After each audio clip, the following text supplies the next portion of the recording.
And then I want to share the screen. There we go. Are we off? Present, there we go. Hello everybody, my name is John Hussey, and as part of my family history, I have an uncle, a great uncle, who was born in 1891 and went with Shackleton on his expedition to the Antarctica. He's part of my family history, a big part of it, and has a fabulous story to tell. He was born in 1891 in North London. He was one of 9 children, all living in a 3-bedroom house. And I just can't believe how they managed to squeeze absolutely everybody into it. Must have been interesting for him. Anyway, he was the eldest son of a printer. So no huge income of money, I'm sure. There are 9 children to support, definitely not much money. But somehow he managed to get himself to London University. At that time, that was an incredible achievement. For you children, going to university is part of normal life for you, your friends, and you probably know lots of people who've been to university. When I went, and I went 50 years ago now, I knew nobody who'd been to university. It was a totally new experience and a little bit scary. For Len, 60 years before I went, it was a rarity. Only very rich people went to university. How he got there, I have not a clue. One very slight possibility is that he joined the Army Corps at some stage as a cadet, and they may well have sponsored him through university. Anyway, off he went to university, 1909, went to London University and got 3 degrees. One in science, one in anthropology, which is the studying of old civilizations and how they lived, how they built, and their general lives. Another one in meteorology, which is the subject of looking at the weather. So, finishes university, and off he sets to South Sudan, where he was on an expedition digging ancient Egyptian-type monuments. And he sees an advert in an old newspaper, asking people to apply for a job. And this job, the notice said, men wanted for hazardous journey, small wages, bitter cold, long months of complete darkness, constant danger, safe return doubtful, honour and recognition in case of success. Ernest Shackleton. And this advert's been going around for quite a while, but he thinks, sounds interesting. And he's in a lovely hot climate, and he's thinking about going to a really, really, really, really cold one, colder than we've ever experienced. Anyway, he puts an application in for the job, and Shackleton gets back and says, come and see me when you're next in London. So next time Len's in London, off he trots to see Shackleton. And Shackleton says, I like this man, he's funny. So Shackleton takes him on as meteorologist. This is an expedition to go to the South Pole. Not long beforehand, somebody had beaten Shackleton to go to the South Pole. Not by a lot, but he'd got there. So Shackleton's aim was to cross the South Pole from one side to the other. So he gets his ship together in London and stocks it all up. Yeah, please, next one. And off they set from London, going south down to South America. Well, that's a journey of 10,000 miles in a boat that is driven partly by sail and partly by coal. But you want to keep as much of the coal as possible, just in case there's no wind or you really need to steer properly. So they must have used sail for a lot of the time. That journey takes them quite a while. And they eventually arrive in South America, where they restock, sort the boat out, all the sorts of things. Yeah, go to the next slide, please. That's, that's Shackleton, called the boss. An amazing man, manages to raise all the money for this expedition, and off he goes. So he's got his degrees in meteorology, and he's the meteorologist on board. And they sail out of London, stop in South America. And when they set off from South America again to go to the South Pole, they realise that they've got a stowaway on board. Somebody, a little lad called Pierce Blackborough, an 18-year-old lad, has sneaked on board, hidden himself. And he stayed hidden for quite a few days until he was found. And Shackleton was absolutely furious. They got enough supplies for themselves, no extras, there would be no hangers-on at all. So they put him to work cleaning whatever jobs they could find, from all the menial tasks, scrubbing the decks, anything. And he must have had an amazing time because he stayed with them for the whole journey. The only downside for him was he actually got frostbite in some of his toes and had to have them cut off. So he's got some memories. Not very nice to have your toes cut off. And I'm not sure it was under proper hospital safe conditions, but it had to be done or it would have killed him. So that was Shackleton. Eventually they get to near the South Pole and the boat gets stuck in ice. Despite having a 5 foot thick front on it to ram the ice with, the Endurance got stuck in the frozen ice and they just settled in for the winter. They'd half expected this because they'd gone at a funny time of year and there was a strong possibility to get stuck in. So they were well stocked up with food in tins and jars and dried beef. They mixed the dried beef with the biscuits and a bit of water and made a sort of stew. I don't think it tasted very nice, but it stopped them being hungry. And they were singing and putting on shows. And there's a lovely picture of, yes, there we are. We think that's a New Year's Day meal on board the boat. So they weren't doing too badly, were they? They'd all got similar haircuts, looking very handsome. One question that I've been asked before is, the flag in the background is the New Zealand flag, not the British flag. So the only answer I've been able to come up with was the actual captain of the boat was from New Zealand. So we think it's a strong possibility he just put his own flag up to celebrate the day. Nice thing to do, but they all look very happy. They're all very similar, quite well shaven, hair's cut. Yeah, nice meal. They're in the dark, so they just carried on. They're stuck in the boat, but this picture shows them with they had 69 husky dogs with them that they hoped would pull the sledges. But you can see the boat stuck in the ice, not a lot to do, and they had a good time. Bit bored. Shackleton found them lots of jobs to do. However, eventually the boat got crushed by the ice. But that's when my uncle. That's okay. Sorry. It's all right. We're doing all right. That's my uncle with one of the dogs. The dog was called Samson, and it was actually the biggest of the dogs. But that's my uncle trying to hold him up. One heck of a dog. But eventually the boat got completely stuck in the ice, and the ice came in, and the winds and the tides pushed the ice floes together, and they crushed the boat, and it sank. Before it sank, they'd had a period of time realising this was going to happen, so they'd made a tent, camp on the ice, and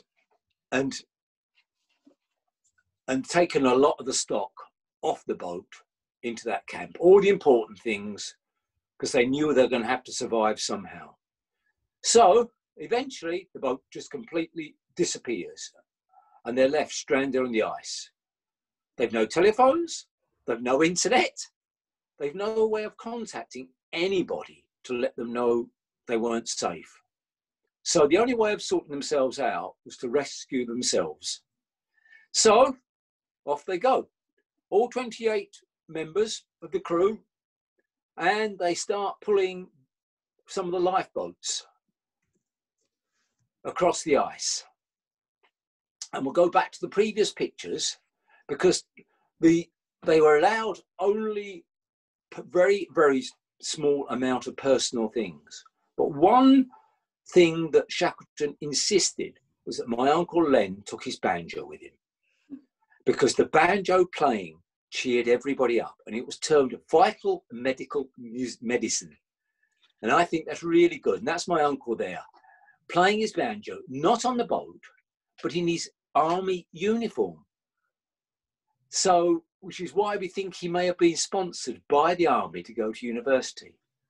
Anyway, the banjo was taken with them, and there it is in all its glory. At the end of the trip, the banjo was signed by every single member of the crew and ended up being donated by my uncle to the Maritime Museum in London. So it's there for everybody to see. It's not on display at the moment, it's away in the collection, but it is there, and I'm going to try and see if perhaps next year we can go down, get it out of the collection and see it. But that was important so that they could carry on singing songs for all the dark nights they had. So off they go, pulling the ships, and that's one of the ship's lifeboats. I think they, from memory, they had 3 lifeboats like that. They'd hoped that the dogs would be able to help them pull the sledges and things like that across the ice, but in fact the dogs made no progress at all. So it ended up just people pulling them, and they got all their belongings in those 3 ships, all their cooking equipment, all their food, everything they had. So off they go, and they pull that boat across the ice. No, it's okay, Steph. They pull that. No, it's okay. They pull the boat across the ice until they reach open water. And then from open water, they set sail across wild oceans. I really, really, really don't believe they did it. They're just so scary, but they had limited supplies of food. They had to do it, no choice whatsoever. So they put the boats to sea, and off they went to try to sail to the next island. And then when they got to the next island, which was called Elephant Island, they tipped the boats up, put some tarpaulins they had across the top there, and made some sort of a camp. Can't have been very good, but at least on Elephant Island, there were seals, which they could catch for food. And the seals, whilst they probably didn't taste very nice, were full of calories, really good energy food, and kept them alive. So they catch the seals, eat the meat, dry some of the meat, and just keep themselves going. After a while, they realized that they couldn't survive there forever. And still, nobody knew where they were. Nobody could come and rescue them. So Shackleton and 5 crew set off in one of the boats, the James Caird, to get to a main island called South Georgia. And if we look at the next slide, that's them all before they set off. So that's the whole team photo, having had a long time away, cold, tired, hungry, and wanting their family. So off Shackleton goes to the next island. And when they get there, they realise, and perhaps they knew beforehand, there's a whaling station on the island because they called in there before. And they realised that they're actually on the wrong side of the island, and that is the territory they had to get across. All they had was one piece of rope and some nails in their boots to get a grip. and they just hammered the nails in. I mean, I would vaguely consider on a good day, properly equipped with ice axes, crampons, full mounting gear, a really good challenge to get across that lot. In the state they were in, with very little food, very, very, very little equipment, and probably extremely cold, extremely tired, and extremely worried, they've got to get across that to the whaling station. So off they go. They leave James Caird and they trek across to go to the other side.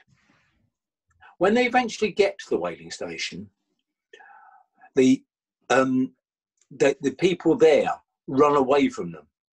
They are so scary. They've got long beards. They are absolutely filthy. Their clothes stink because they've been in them for so long. But in the end, they explain who they are and that they need help. And the whaling station is a community of seafaring men who've been out catching whales all their lives and are used to hardship. They understand what these people have been through. So they sort them out, give them a good meal, probably a shower as well. Must be quite nice after, I don't know, 18 months, 2 years away to get a bath and a shower. I think I'd like it. And then Shackleton says, look, I've got a load more men. We need to go and rescue them. They're on Elephant Island somewhere, but I don't know where. So they hire a tug, large pulling vessel called the Elcho. And this is a really strong, well-built ship. That's it. And that's the Elcho. And go and try and find the rest of the crew they left behind, waiting for them on Elephant Island. They try twice, can't find them, can't get through the ice. And eventually Shackleton says, please, please, please, will you have one more go? And the captain says, all right then, let's have a go for this. And they find them. The crew who are left behind on the land have seen the boat out at sea and think it's sailing past. So they use everything they've got to light fires. And the Elcho sees the fires and goes in and rescues them. And then takes them back to South Georgia and then on to South America. And there's some lovely pictures of them sailing into South America. And there's a huge flotilla of other little boats around this one, big one coming in. The captain is famous for rescuing these mad people. And he's on newspapers, he's interviewed, he's a real character and he enjoys it. But he has done the rescue. So they rest up in South America for a short while. And I've got a lovely letter that my great uncle wrote from South America to his wife, promising faithfully, I will never, ever do anything like this again. I don't suppose she believed him. So he gets back to the UK and Shackleton then goes round and does tours to raise money because they spent a lot of cash on this big trip. So they dress up, they've got people dressed up in clothing that gives the impression of where they've been. And Shackleton tours the world giving talks. And they're really well attended and raised a lot of money for him. So after that, everything quietens down. My uncle comes back, they all come back to the UK, and a lot of them go off to join the army because they'd been missing out in the First World War and feel it their duty. So my uncle goes across to northern France with the army, and after a few escapades there, he goes off to work with Shackleton, fighting in the Arctic, which is the North Pole, with the Russians in Arctic warfare, because he and Shackleton knows something about surviving in cold conditions. He comes right back from that and eventually sort of thinks about having a quiet life and decides to become a GP. So he trains to be a doctor. How this all happens, I really have no idea, because at the moment, being a doctor takes many, many, many years. But somehow he becomes a GP in London and still carries on having an amazing life, doing all sorts of things, giving talks around the London area with a set of slides and a set of notes. But the money isn't for him. The money that he's raised from that goes to the Scouts. And he has passed all his notes on to the Scouts, and they are still in existence. And I'm trying to hunt them down. I would absolutely love to see them, because I think I've got some information of letters that he wrote that aren't with the notes and would just add to the whole story. So they all got back safe and well, and he's fine. And I think I'm very lucky. After he's done his bit as a GP, he also goes off on cruise ships as the doctor, the medical man on board cruise ships, going off to Australia. His wife can't have seen anything of him. I don't think I ever met her. I don't remember. But I do think he had an amazing life. He died at the age of 72. I did see him. I was 8.